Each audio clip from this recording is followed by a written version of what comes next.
We're back! Yay! Hey, party people, we're back. Brag, brag, brag, brag, we're back. Doing the bare minimum, brag. No brag, all brag.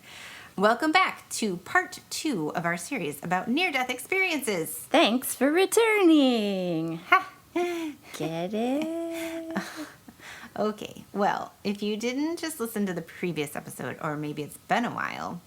No, wait, if you didn't listen to the previous episode, what are you doing? Go back and listen. This is part 2. What are you, a psycho? Who listens to part 2 without listening to part 1? Yeah. I mean, you know what? It's fine. Do whatever you want. You're an adult. If you didn't listen to part 1, or it's been a while, a near-death experience, abbreviated NDE, is when a person dies and then comes back to life. Ooh. It's like the death yo-yo.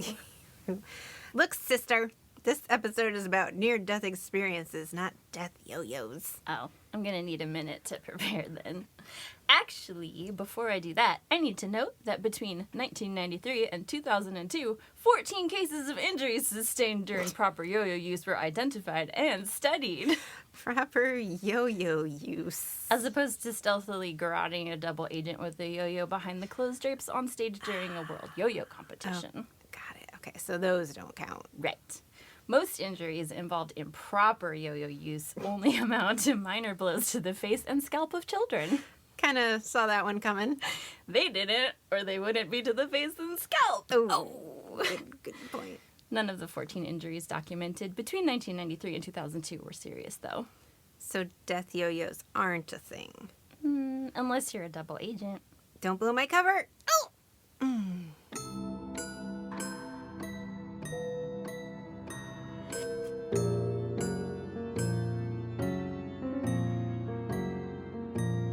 Death party! Dr. Mary Neal's story was featured on the Netflix show Surviving Death, which we mentioned at the top of the episode.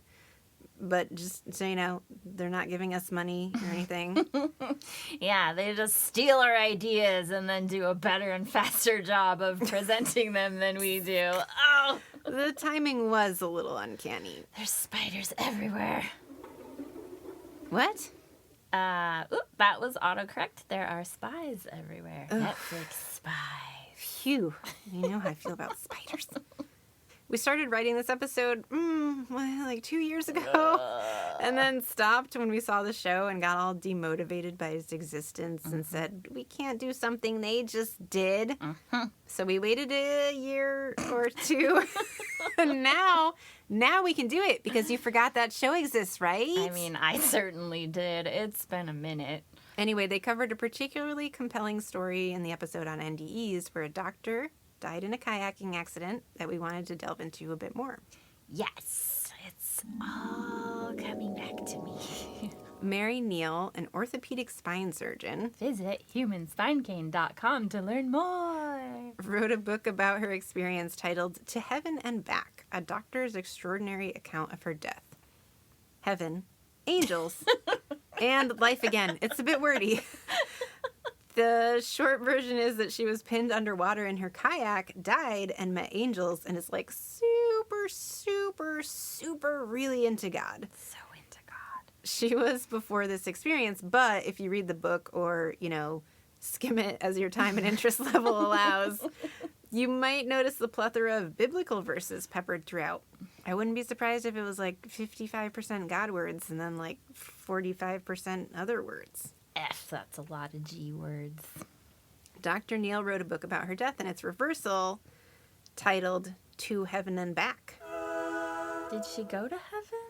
If I learned nothing else from Belinda Carlisle, it's that heaven is a place on earth.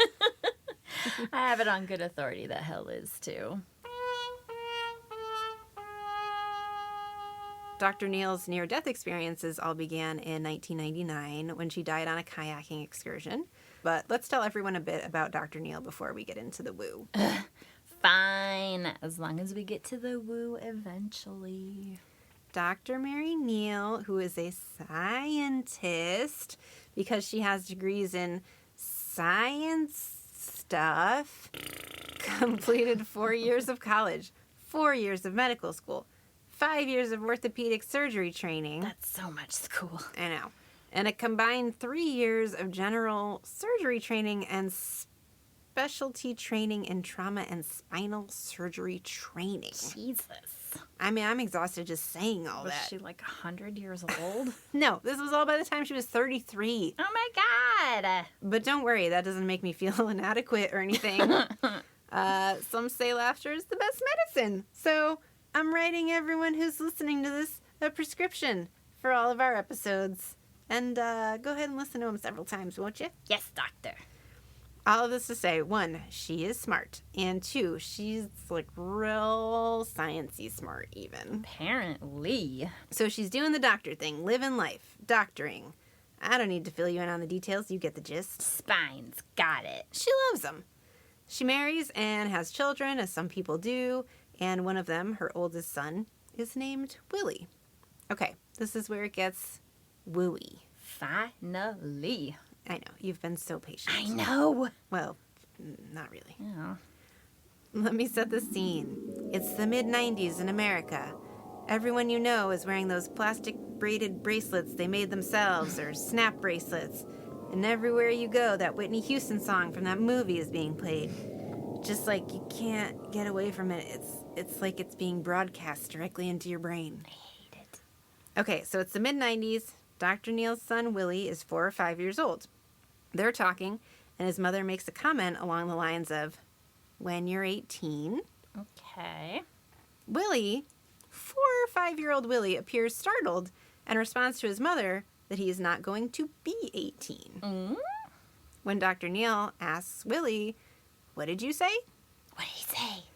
Willie responded with complete sincerity and says, you know I'm never going to be 18. That's the plan. You know that. What?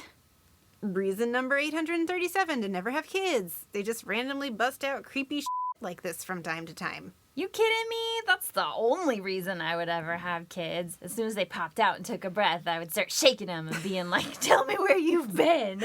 I would advise against that, as, you know, shaking babies can often lead to dead babies. Maybe it would be an NDE baby experience. I don't suggest anyone find that out for themselves. What does it all mean? Dr. Neal wasn't quite sure, but you can bet your sweet patoot that this conversation stuck with her for years to come. I don't know, something about a small child telling you, their parent, that they will meet an untimely death in the next couple of decades tends to make an impression. Apparently, I wouldn't know. Thank goodness. All right, so Willie's living his life, being a kid, whatever that means. It usually involves being sticky. That's true. They're always so sticky. Mm-hmm. Presumably throwing child fist-sized projectiles at things, clambering around at things, and just generally having too much energy to be able to be successfully wrangled by adults. That tracks. Small children. Small children of the world. If you're listening to this, my advice to you is run. Yeah, because we're coming for you. No, just run and keep on running to solve your problems. Adults will not and cannot catch up with you. Because you've already drained our will to live. Oh, sure, you'll have to come back to them for a roof over your head and a warm meal. But by the time you do, they'll be so exhausted from looking for you and worrying about you that they won't even be mad anymore. They'll just be asleep. I thought you were going to say that the parents would be grateful or something. No, they're going to be too tired. One amazing quality that you possess that adults do not: stamina. That's so true. Use it to your advantage. That's all I'm saying. Years come and go, and it's unclear if Willie remembers telling his mom he'll die young, but remember, she does. All the while, Willie trades in his Hot Wheels or Power Wheels for actual road legal car wheels, probably. Eh? He grows up, Oh. is what I'm trying to say. Got it. Look, I don't have kids, and I barely remember being one, so this whole formative years situation is just like a big question mark as far as I'm concerned. Got it. Potty training, then learning to write cursive? They don't even make them do that anymore. How will they sign checks? Then learning to drive and prom, and then you're an adult. I don't know. Does that sound right? Close enough. Except the cursive part, I think. It could be our secret old people cipher. Okay, yeah, let's go with that. So roughly 5 years later, Dr. Neal is kayaking in South America and died. Yeah. Or died-ish. Her kayak plunged 6 to 8 feet below the water's surface, where it was wedged between some boulders at the bottom. She was pinned there under the water and drowned. An infant can drown in 3 inches of water. 6 to 8 feet's not that impressive. Ask me how I know. And just in case drowning is a trigger for you. Oh, is it too late to do a trigger warning? I think we missed that boat. Dr. Neal writes in one of her books, I had always imagined that drowning would be a terrible and terrifying way to die, and I took note that instead of experiencing terror, I actually felt quite peaceful. I experienced no air hunger, no panic, and no fear, and I began to calmly pray. Well, maybe I'll drown then after all. That doesn't sound as bad as I thought it would. Right? Or wait, but are you planning to drown yourself? Oh, no. I just like to make a mental note of which ways to die are the least painful, and maybe I can, veer towards one of those and away from all the other ones. Yeah, I'm not really sure that it works like that. I could hang around large bodies of water. Okay. Well, let's try to focus on not dying for a bit so we can finish this episode, shall we? Work. Fine. That's going to be a while. Which is about dying. Right. I don't know if I have that kind of patience. After this period of peacefulness, she describes dying. All told, Dr. Neal was underwater for 20 minutes. Yet she lives to tell the tale of the otherworldly experiences she had during those 20 or so Earth minutes, and it is a lot. So we're going to try to summarize. This summary of her NDE is taken directly from her second book, 7 Lessons in Heaven. So everything we're about to tell you is basically a condensed version of what she wrote there. She felt her spirit separate from her body in a painless and beautiful way. She says that she didn't feel like she went unconscious, but rather became more conscious when it happened, with a heightened sense of clarity and a more intense feeling of being alive than she had ever felt. Ooh. She doesn't remember the point at which her body broke free from the kayak and was dragged downstream, scraping along the bottom of the river, though somehow she knows that it did. Yeah, she remembers rising gracefully up out of the water, feeling free and weightless, as a beautiful light pulled her upwards into the air and she could see the entire scene below her. Wait, how do we know this isn't an alien abduction? Can we talk about aliens now? No. She did not have fear and felt what she calls God's perfect love surrounding her. Or an alien tractor beam. No. This is the part where it gets really weird. She says that as she hovered over the river, a group of spirits or souls welcomed her, and she knew innately that they had loved her for as long as she had existed, and she them. Aww. I know, right? She mentions that some of these souls might be known to her, such as a great-grandparent who had died before she was born. Oh my God, that's so sweet! She felt unconditionally loved by God in a way that is not possible on Earth. Amen. Which was peaceful and made Earth seem like the boring show that it is. Her past, present, and future seemed to merge into one while she observed her body in the river. She watched calmly from above as one of her kayaking companions felt her body underwater and pulled her lifeless body from the river. Ugh. She also watched with peace and calm as her friends tried CPR and realized that her body was dead, and discussed the negative outcome of her continued existence if they could manage to get her back. She would be a vegetable. Oof. Rude. She calmly and joyfully reflected on her life and how much fun and love it had contained, thought about her loved ones and her job, and maybe it was the job part, even though she really liked hers, but she did not want to come back. Oh, that must be hard to hear if you're her husband or her kid. Mm-hmm. She saw a great dome structure that was somehow, she knew, the point of no return, and she began to move with her guides towards it, and communication was done somewhat telepathically. She drifted along a road that seemed to be there and solid, but was edged by nothing, and this path was inexplicably beautiful. Ooh. The colors and vividness of her surroundings were more intense than anything she had ever experienced on Earth, including scent and touch. Back behind her at the river, she could hear her loved ones pleading with her body to come back and take one last single breath, which she occasionally did, breaking from her beautiful path to heaven, or whatever this place is, to quite literally go back and get in her body and take one breath before she would continue onward. Ooh, weird. Somehow during all of this, and hard for us mere mortals to understand, she experienced time in different dimensions. She knew and could hear and see the scene below her down at the river where her loved ones were trying to resuscitate her drowned corpse. At the same time, she went on a long journey of a path with other beings that seemed something like guardian angels or spirits. The time that she was gone seemed much longer than the time playing out back down at the river, and somehow she understood that time is not technically linear, but rather past, present, and future are all combined and expanded into an eternity in each single moment. That sounds a lot like that familiar description of seeing your life flashing before one's eyes when having a near-death experience. Upon reaching the arched opening of the kingdom of God, or whatever this domed building is, she could see that it was solid like the path that she had walked on, but had misty and undefined edges. The structure was brilliant and cast no shadows, emanating with an iridescent light that made her wonder if this was the pearly gates. It never stops with this lady.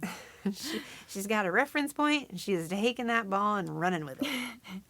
She looked into the center of the dome and could see many beings bustling about and moving along different pathways going in and out of similar structures. She thought some were angels and some were more like humans. She couldn't specifically say why, but some just seemed more glorious. Every question that came to her mind immediately had an answer. All of her questions are answered such that she now understood how everything is interconnected and logical. She didn't bring any of that information back with her, or what? No, I know.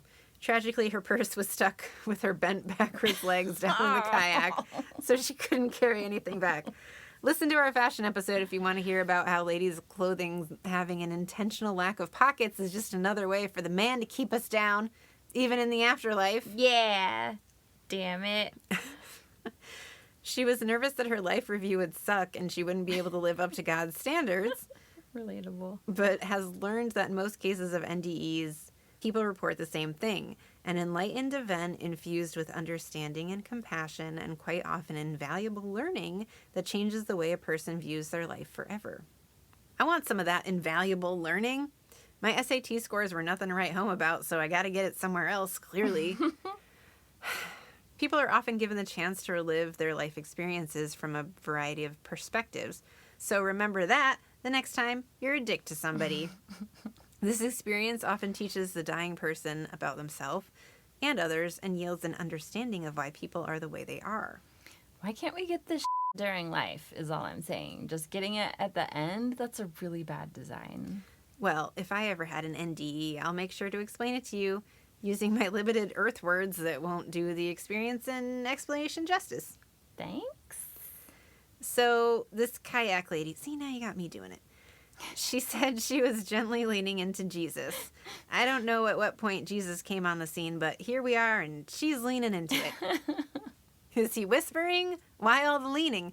Jesus, if you have time to lean, you have time to clean, lady. Isn't that a thing that pastors say? Like, if you feel weak, lean on Jesus. Do you think Jesus ever gets tired of meeting people and they just immediately come over just a little too close and sort of lean? It's like a never-ending V8 commercial for him. But he's Jesus, so he's chill, and he just never says anything.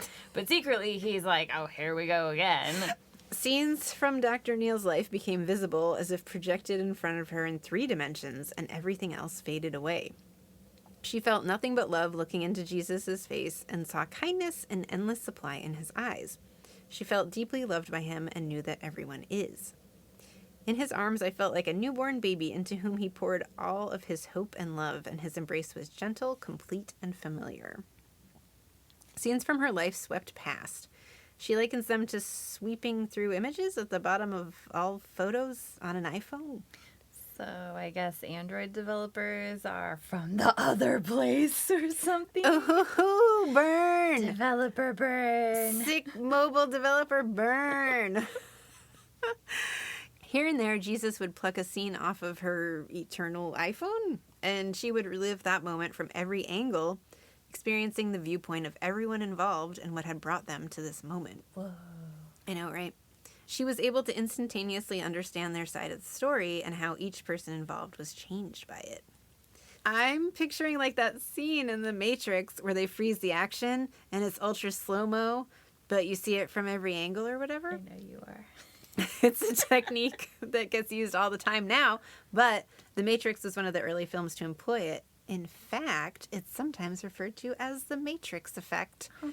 But if you want to separate the technique from the movie, you can call it time slicing. Ooh, I like that one. And since Dr. Neal wasn't in The Matrix, let's compare her experience of understanding everyone else's perspective in scenes from her past as a holy, religious time slice. Yeah, that works. I like it. The rage and confusion she felt as a child experiencing violence, for example, faded into compassion as she saw how everyone's history influenced their behavior and reactions and how the experience would transform the future. Over and over as she witnessed these scenes, her new perspective transformed her emotional response into one of grace. Again, what is with this user experience? You're really playing your professional hand here. It's just that would be some really handy information to have while we're still alive and can actually use it to understand others or change our behavior. Instead, we just get it at the end like some kind of fucked up Yelp review. Life is stupid, confirmed. What? Yelp reviews aren't this helpful, first. And True. Dr. Neal didn't even mention the upholstery content of the seating in heaven, let alone if they have paper copies of the menu or just those damn QR codes that require my phone to have a charge, which, as you know, never the case. You and that f***ing phone. The only thing I look for in a Yelp review is if it's child friendly, so I know not to go there. There better not be any sticky little kids in my heaven when I get there. That's another shirt. There better not be any sticky little kids in my heaven. All aggressive. What if you get there? Okay. And everything is this like perfect utopia. The most amazing turquoise scarves. You can be a real, actual mermaid if you want. Tell me more. All the chicken salad you can eat from that one place Ooh. that makes the chicken salads you like. Chicken salad? Oh, the salad with chicken on. Oh, I love that place. I know. So you have all of that, except all of the doorknobs have like a tiny little bit of jam on them.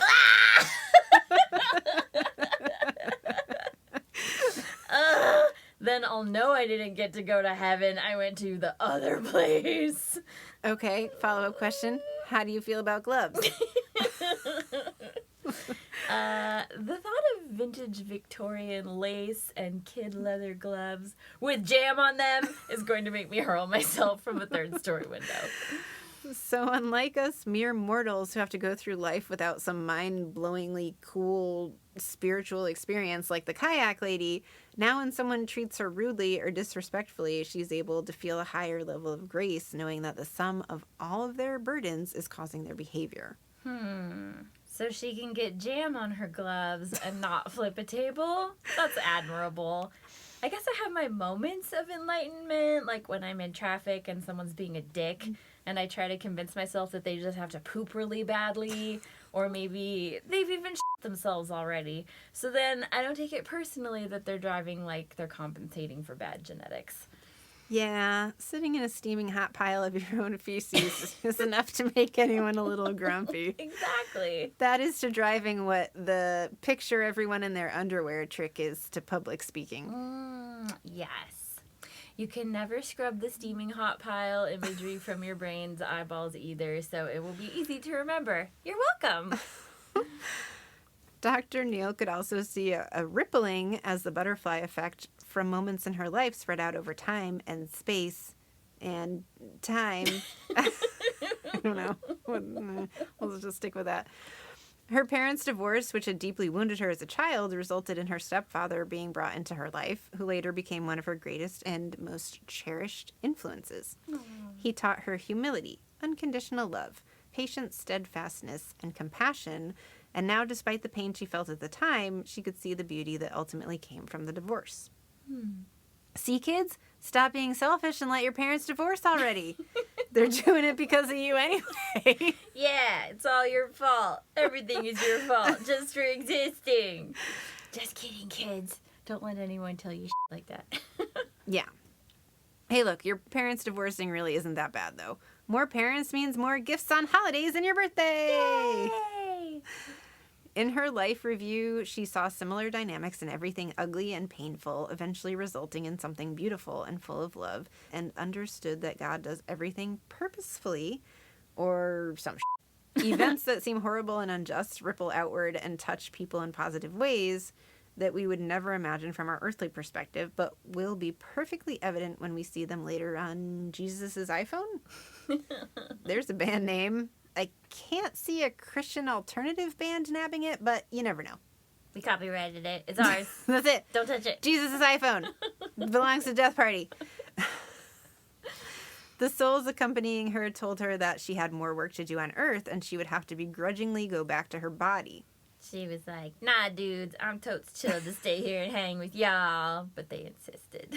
And they were like, sorry, actually it's loads of paperwork and we didn't say you had a choice. So just deal with it. Oh, that would be such a bummer if my eternal list of to-dos was what was keeping me on this planet. I get to the afterlife and this all-knowing, otherworldly creatures unbound by time and space show me this amazing spiritual plane. And then they're all, oh, yeah, so here's the thing. You never finished reconciling your credit card expenses and you said so many times, I'll complete this if it's the last thing I do. So, like... we just can't let you stay or there's going to be egg all over our faces. She was told that some of her work back here on the old blue and green marble had to do with the death of her son Willie, who at the time was 9 years old. The tallest told her Willie would die soon and she was to use her own near-death experience to help others see the beauty of his life and death. Oof. This is the same son that had told her many years earlier that he would die young. What? Mm-hmm. When she asked why her son had to die, she was reminded that she could always count on God's love and trust his plan, and that the message is one of hope.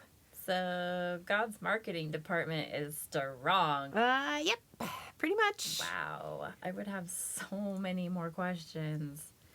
At the end of all this, Jesus puts out his hand for her to shake, and when she lovingly reached out to accept it, he pulled it away and loudly exclaimed, "Psych!" And that's when he told her she had more work to do on Earth and she had to go back. But when he pulled it back, he ran his hand through his hair, proving that, eternal being or no, he's still got it. Mm-hmm. She was then led back down the path and slopped back into her dead, wet body. I don't know. Slopped? Ew. For the record, Faye wrote that part, not me. Slopped. Is that where the phrase sloppy seconds comes from? Sorry, Mary. At the end of it all, Dr. Neal was submerged in the river for over 20 minutes. Jesus. Died. Came back to life. He comes later. And experienced no brain damage. What? How? Nobody knows. I can't. What? Yeah, I know. But... On top of that, Dr. Neal... Kayak lady. Oh, sorry. On top of that, Kayak Lady reports that upon her return to life and her body, she felt no pain. What? Even though her friends and family later told her that she was making noises that they assumed meant she was experiencing a great deal of suffering. What? Mm-hmm. Okay. Ew. This is making me wonder. So, real talk. So, you know this, but they don't know this. I don't think I've mentioned it on the show before. I can't remember. Stress is routing my brain, but I'm in physical therapy working through all this dysfunction and chronic pain from an old motorcycle accident and an unrelated surgery. And I often wonder if some of this trauma that's like stuck in my meaty bits is from when I was knocked out in surgery and my soul part of me was like zooming around and having a good old time, but the meaty part of me was laying there like, No, I don't like that at all. I know. But so, okay, if the body and the spirit, or whatever you want to call it, are capable of experiencing things separately, that would kind of line up, right? If Mary... Kayak Lady. Right. If Kayak Lady's soul was all like, I feel no pain, wee! But her meat sack was like, broken knees! Then that would explain why she was making ouchie noises to her friends, but her recollection of the experience is pain-free? Maybe? I mean, if time and space aren't real, then I don't see why not. Except I still don't understand how she had no pain when she came back from the dead. Like, for how long did she have no pain? All through recovery, or just for a brief period of time, like when people go into shock? She makes it sound like it's for a while, but I couldn't find, or maybe I missed the part where she goes into specifics about that. Yeah, I am not sure. But regardless, she's just one person, so what would be more interesting would be a study on how many people don't experience pain and how many do. Oh, yeah. Where's that study? Okay, so this was all years ago. I was riding my bike, my motorcycle, to work like you do if you have a death wish or something. And as I was going through an intersection, there was this moment when I saw the guy about to hit me, and I thought, oh, shit. Except it happened so fast, I couldn't even think the word shit. Think about how fast that is. Think to yourself right now, shit. And then think of something that is faster than that. It's fast. So that happened, and then there was this moment that was also fast where I was like, why the f am I upside down? I was later told that I flipped through the air off my bike when he hit me, which I wish I had a recording of because I bet I looked totally badass and stuff. It would make a good segment in one of those fail army videos at the very least. I choose to picture it in slow motion, like a scene from The Matrix. Time slice! Yeah! See how cool that sounds? So then I opened my eyes and I was on my back in the street and I knew my arm was broken. Other parts of me were f***ed up because, unlike Dr. Neal, who was Jesus' favorite, I definitely had a lot of pain in my human spine cane. But here's something I've always wondered about. I never felt myself hit the ground.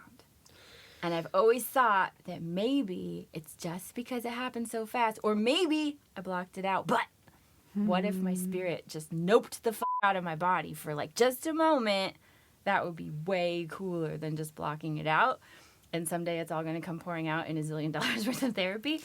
I really like the idea that if we're going to go through something traumatic, we can just not be there for it at all. Did I have an NDE? We just don't remember them? To be clear, I don't think I had an NDE. It would be a cooler story if I had gotten to see Jesus' iPhone and a train station full of angels and shit. But I guess I'm not that interesting, or I haven't read the Bible enough or something. Maybe it was like a mini NDE. Oh. An MDE? Cute. I'll take it.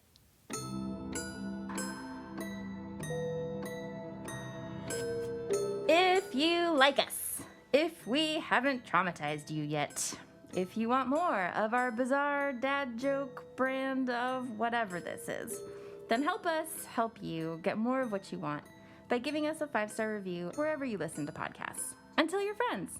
If they're as weird as you are, they might like us too. If you wanted to find other weirdos like you, or follow our Facebook page or Instagram, we're on all of those at Death Party Podcast. If you want to email us your amazing idea for an episode, love letters, hate mail, fan art, or your soul, you're not really using it anyway, you can send those to us at deathpartypodcast@gmail.com. Bye! Bye!